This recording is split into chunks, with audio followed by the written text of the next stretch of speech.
नमस्कार, हमारी खास पेशकश और इस बुलेटिन में आपका स्वागत है। आपके साथ मैं दीपेश बरगले।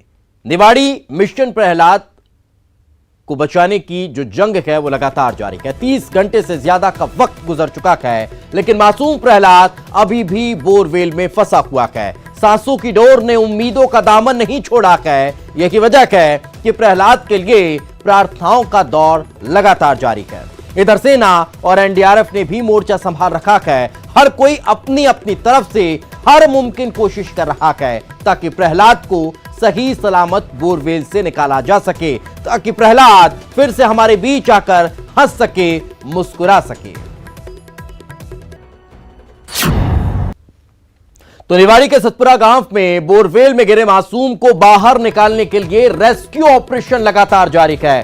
बोरवेल में ऑक्सीजन की कमी न हो, इसलिए मासूम को बाहर से लगातार ऑक्सीजन भी दी जा रही है। पुलिस के साथ साथ सेना के जवान और एनडीआरएफ की टीम मासूम को सही सलामत बाहर निकालने में जुटे हुए हैं। आपको बता दें कि 5 साल का प्रहलाद बुधवार सुबह अपने ही परिवार के खेत पर बोरवेल में जा गिरा। आर्मी उसके रेस्क्यू में जुटी है। बोरवेल में कैमरा डालकर बच्चे की स्थिति पर नजर रखने की कोशिश की जा रही है। बोरवेल से 40 फीट दूर पैरेलर खुदाई की जा रही है।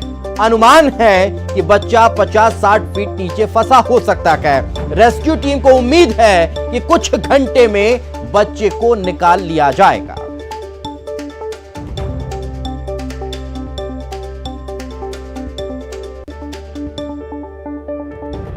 तो जिंदगी और मौत से जंग लड़ते लड़ते तकरीबन 30 घंटे से ज्यादा का वक्त गुजर चुका है। उम्मीद अभी भी है कि दुआओं में उतनी शक्ति होगी और जल्द से जल्द ये रेस्क्यू खत्म होगा। 30 घंटे का वक्त जरूर गुजर चुका है, लेकिन लगातार उसे बचाने की जद्दोजहद जारी है। ये अलग अलग 5 तस्वीरें आप देख रहे हैं। रेस्क्यू ऑपरेशन चल रहा है। प्रहलाद के सकुशल सलामती के लिए दुआओं का दौर जारी है, प्रार्थनाओं का दौर जारी है। एनडीआरएफ और सेना अपने काम में लगी हुई है, तो ऑक्सीजन सप्लाई लगातार की जा रही है। बोरवेल में मासूम फंसा हुआ है, जिसे सही सलामत वापस निकालने के लिए हर स्तर पर प्रयास किए जा रहे हैं।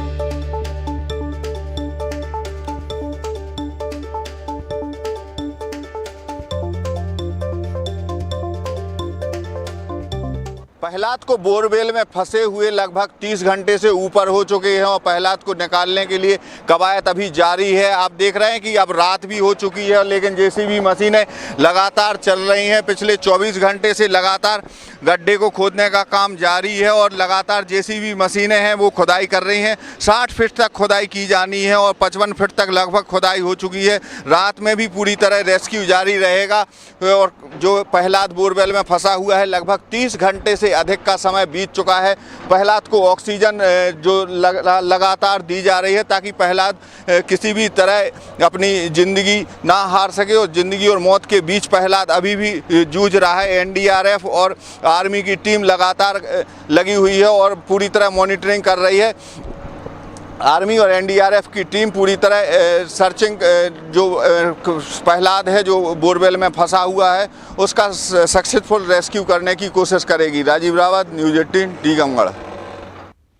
तो इधर बच्चे के दादाजी ने बोरवेल के पास पहुंचकर बच्चे से बातचीत की है। इस दौरान बोरवेल के अंदर से बच्चे के रोने की हल्की हल्की आवाज सुनाई दे रही थी और उसके दादा उसे ढांढस देते हुए नजर आए।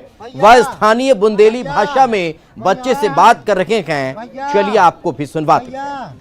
मोंगे बेटा, मोंगे मोंगे, भैया भैया भैया भैया, मोंगो मैं आ रहा है, हम तुम्हें पकड़े लोहावे आ रहा है, हम लोहावे आ रहा है, हम लोहावे आ रहा है, लोहावे आ रहा है। तो 30 घंटे का वक्त गुजर चुका है।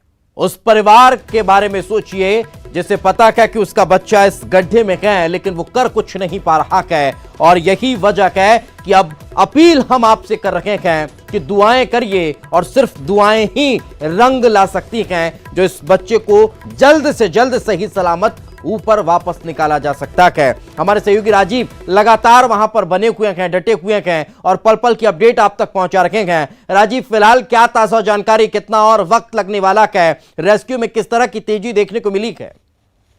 दीपेश, अब रात का वक्त हो चला है, जिसको लेकर थोड़ी रेस्क्यू में दिक्कत जरूर आ रही है, लेकिन रेस्क्यू की टीम लगातार प्रयास कर रही है और अभी गड्ढे की खुदाई का, जो पेलर में गड्ढा खोदा जा रहा है, उसकी खुदाई का काम निरंतर जारी है।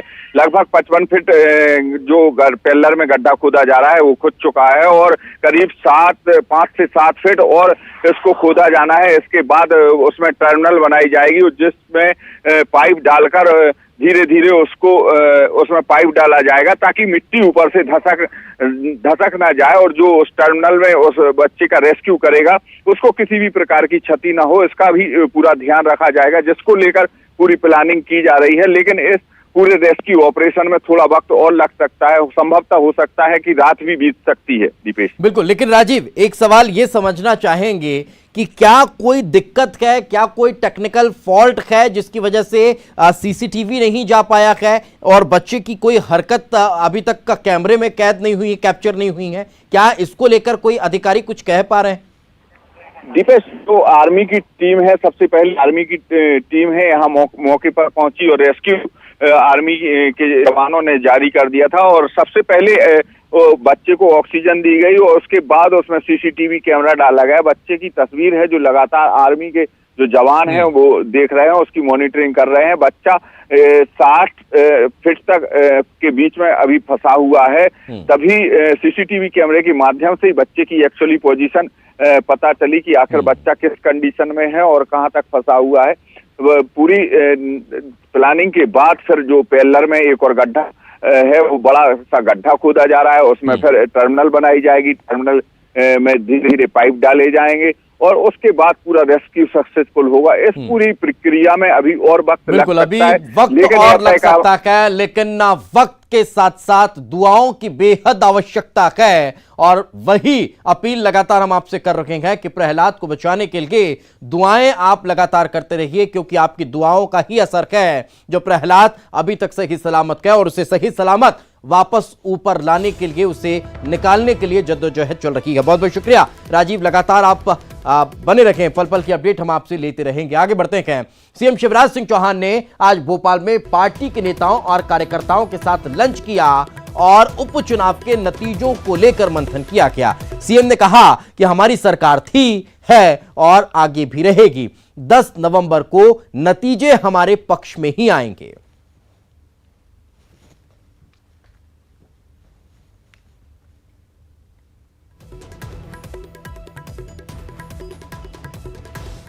मुख्यमंत्री प्रदेश अध्यक्ष का जितना महत्व उतना सामान्य कार्यकर्ता का भी महत्व है। तो आज उनके साथ बैठना था, गपशप लगानी थी, भोजन करना था, इसलिए परिवार के भाव से हम लोग इकट्ठे हुए, चर्चा की, भोजन किया, खीर खाई, गुलाब जामुन खाई और अब काम पे निकल रहा हूँ बल्लभ। नहीं, प्लानिंग की कोई जरूरत ही नहीं, सरकार है, सरकार रहेगी और अब अच्छी चल रही है, देख ही रहे हो आप लोग। अब उनको जो करना है करते रहें, हमें तो सरकार चलाना है, जनता की सेवा करना है, प्रदेश को बेहतर बनाना है, आत्मनिर्भर मध्य प्रदेश बनाना है, उसके लिए काम करना। तो 28 सीटों पर हुए उपचुनाव के बाद सभी को नतीजों का बेसब्री से इंतजार है। इस बीच दिग्विजय सिंह का दावा है कि कांग्रेस सभी 28 सीटें जीतेगी। बीजेपी पर चुटकी लेते हुए दिग्विजय सिंह ने कहा कि वो कृषि से स्नातक हैं, यही वजह है कि कैलकुलेशन में गलती हो जाती है। कोई ऐसी सीट नजर नहीं आ रही है जहां हम लोग पीछे हों। जनता चुनाव लड़ रही थी और पूरे हिम्मत के साथ प्रलोभन देने के बावजूद भी किसी प्रकार से वे प्रभावित नहीं कर पाए। तो 28 सीटों पर हुए मतदान के बाद उम्मीदवारों की किस्मत ईवीएम में कैद हो चुकी है। नतीजे 10 तारीख को आएंगे। ऐसे में दोनों ही पार्टियों की नजर अब स्ट्रांग रूम पर टिकी हुई है। कांग्रेसी आज से स्ट्रांग रूम के बाहर डेरा डालने वाले हैं। कांग्रेस की नजर खासकर चंबल अंचल की सीटों पर रहेगी। कांग्रेस ने 4-4 घंटे की शिफ्ट में स्ट्रांग रूम के सामने निगरानी की योजना बनाई है। वहीं मंत्री भूपेंद्र सिंह ने कांग्रेस के स्ट्रांग रूम पर पहरेदारी को लेकर निशाना साधा। उन्होंने कहा कि कांग्रेस का संवैधानिक संस्थाओं पर से भरोसा उठ चुका है। नतीजों से पहले हार की बौखलाहट का असर दिखाई देता है। देखिए, वैसे तो आशंका नहीं करते, लेकिन जिस तरीके से चुनाव में प्रशासन ने कई जगहों पर भारतीय जनता पार्टी की बी टीम बनकर काम किया है, कई जगह फायरिंग हुई, उधम हुए, उसके बावजूद भी प्रशासन मौन बैठा रहा। जो वोटर थे वो अपना वोट डाल ही नहीं पाए और दूसरे लोगों ने वोट डाल दिया।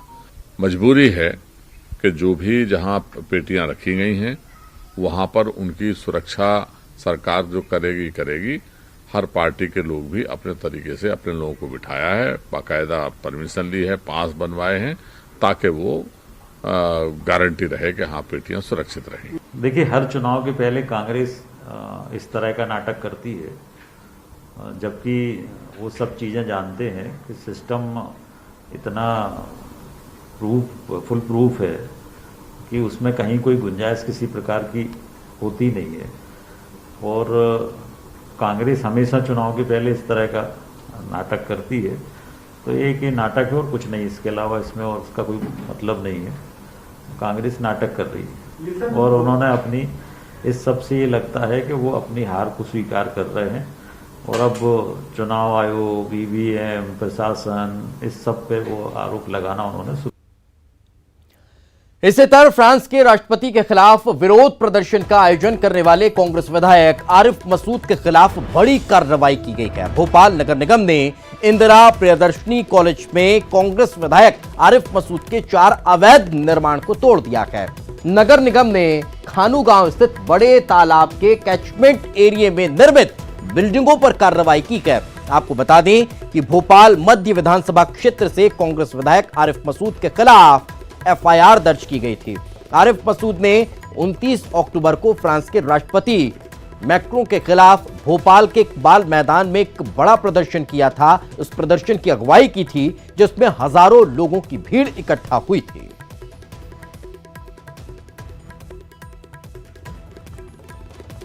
तो ये 5 अलग अलग तस्वीरें, अवैध निर्माण पर एक्शन देखने को मिला। प्रशासन ने बुलडोजर चढ़ाया, तो वहीं शिकंजे में अब आरिफ मसूद आते हुए नजर आ रहे हैं। समर्थकों ने फिर हंगामा किया और निगम के अमले ने अपनी कार्रवाई।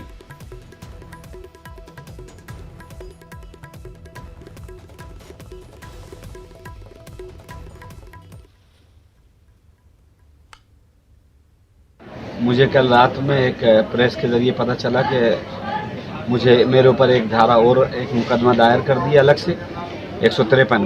मुझे अफसोस हुआ क्योंकि मैं समझ नहीं पा रहा कि मेरा एक प्रोटेस्ट था, शांति का प्रोटेस्ट था, 25,000 लोग जमा हुए और ये सरकार ने एक दबाव वाला काम करा है। लेकिन मैं लोगों से शांति की अपील करता हूँ कि हमको अमन कायम रखना है और हमें अपने लोकतांत्रिक और संवैधानिक अधिकार पाने के लिए, हक की लड़ाई लड़ने के लिए जो कुछ भी होगा संवैधानिक रूप से वो हक मांगते आए, मांगते रहेंगे। जो हक है वो हक कहते आए और हक आगे भी बोलेंगे। तो सीएम शिवराज सिंह चौहान ने मसूद के खिलाफ कार्रवाई को लेकर कहा कि कानून से ऊपर कोई नहीं है, कोई भी हो कानून के दायरे में रहना पड़ेगा। वही मसूद को लेकर वीडी शर्मा ने कहा कि आतंकवादियों और आतंकियों के साथ खड़े होने वाले बख्शे नहीं जाएंगे, ऐसे लोगों के साथ सख्ती से पेश आएंगे। कानून तोड़ने वालों के खिलाफ कड़ी कार्रवाई होती रहेगी। जनता पार्टी की सरकार है, कानून और व्यवस्था अपना काम करेगी, कानून अपना काम करेगा। किसी को कानून और व्यवस्था से खेलने की इजाजत नहीं दी जाएगी। जहां गड़बड़ है वहां कार्रवाई होगी। मध्य प्रदेश के अंदर जो लोग कानून व्यवस्था के साथ खेलना चाहते हैं, कानून को धत्ता बता करके आतंकवाद के साथ समर्थन में खड़े होना चाहते हैं, ऐसे लोगों के खिलाफ हमने पहले कहा था कि ऐसे लोग नहीं बचेंगे मध्य प्रदेश के अंदर और ऐसे लोगों के खिलाफ अभी और कड़ी कार्रवाई होंगी। जो आतंकवाद के समर्थन में खड़े होंगे, चाहे कोई भी हो, ऐसे लोग मध्य प्रदेश के अंदर कड़ी से कड़ी कार्रवाई के लिए इंतजार की तैयारी में रहें। और चलिए फिलहाल वक्त एक छोटे से ब्रेक का है, ब्रेक के बाद जल्द हाजिर होंगे।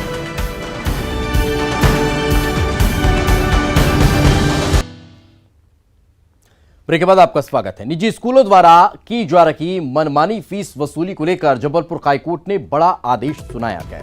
करीब 1 दर्जन लंबित याचिकाओं पर हाईकोर्ट का फैसला आज सामने आया है, जिसमें हाईकोर्ट ने स्पष्ट कर दिया है कि जब तक कोरोना काल रहेगा या फिर ये कहें कि जब तक फिजिकल क्लासेस चालू नहीं होती हैं, तब तक निजी स्कूल सिर्फ और सिर्फ ट्यूशन फीस की वसूल सकेंगे। वहीं हाईकोर्ट ने यह भी स्पष्ट कर दिया है कि निजी स्कूल किसी भी तरीके से कोई एरियर बाद में वसूल नहीं करेंगे। वहीं जब भी निजी स्कूल खुलेंगे तब से उस सत्र के बचे हुए महीनों की फीस ली जा सकेगी। माननीय न्यायालय ने स्पष्ट किया है कि प्राइवेट स्कूल कोरोना काल में तो सिर्फ ट्यूशन फीस ही लेंगे, बाकी दूसरी फीस नहीं ले सकते हैं। जहां तक जब ये कोरोना महामारी समाप्त हो जाती है और उसके बाद जब स्कूल खुलते हैं तो उसकी फीस में बड़े बचे हुए सेशन के लिए जो फीस बढ़ाने का प्रश्न है, उसके लिए भी सरकार को निर्देश दिए कि सरकार की जो कमेटी है, जो निजी स्कूलों के लिए नियम बने हैं, उसमें कमेटी का प्रावधान है। वो कमेटी 30 दिन के अंदर डिसीजन लेगी कि रिमेनिंग सेशन के लिए कितनी फीस बढ़ाई जाना है और उस पर तय किया जाएगा। स्कूल ये मांग कर रहे थे कि जब बाद में स्थितियां सामान्य होंगी तो एरियर्स वसूल हम सकें, इसकी छूट दें। इस पे क्या हुआ? नहीं, इस आदेश में एरियर्स के लिए तो कोई भी आदेश नहीं दिए है। एरियर्स के लिए तो स्पष्ट निर्देश नहीं दिए हैं। कोर्ट ने यह कहा है कि बाद में जो बचा हुआ पीरियड है उसके लिए पूरी फीस ले सकते हैं, वो कमेटी तय करेगी। आने वाले दिनों में बिजली उपभोक्ताओं को ज्यादा बिजली बिल जमा करना पड़ सकता है, क्योंकि विद्युत वितरण कंपनियां दरें बढ़ाने की तैयारी कर रही हैं। कोरोना काल में बिजली कंपनियों की आर्थिक सेहत भी बहुत ज्यादा अच्छी नहीं है। कंपनियों के पास राजस्व नहीं आ रहा है। यदि यही स्थिति रही तो आने वाले वक्त में निरंतर सप्लाई देना भी मुश्किल हो सकता है। सूत्रों की माने तो बिजली कंपनियां 9% तक दाम बढ़ाने का प्रस्ताव विद्युत नियामक आयोग को भेज सकती हैं। बहरहाल 30 नवंबर तक विद्युत कंपनियों को प्रस्ताव तैयार करना है और Madhya Pradesh power management company इस काम में जुट चुकी है।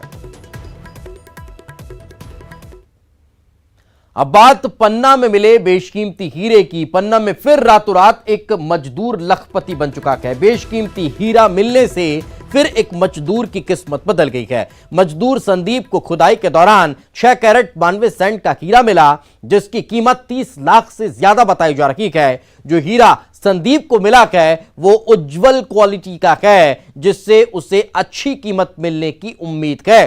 हीरा मिलने के बाद मजदूर और उसके परिवार की खुशी का ठिकाना नहीं रहा। 20 दिन के बाद ये हीरा प्राप्त हुआ। कैसे कहाँ मिला, कैसा हीरा? पटी बजरिया में मिला सर, और इसका वजन 6.92 है। और इसी के साथ इस बुलेटिन में फिलहाल इतना ही। खबरें लगातार जारी।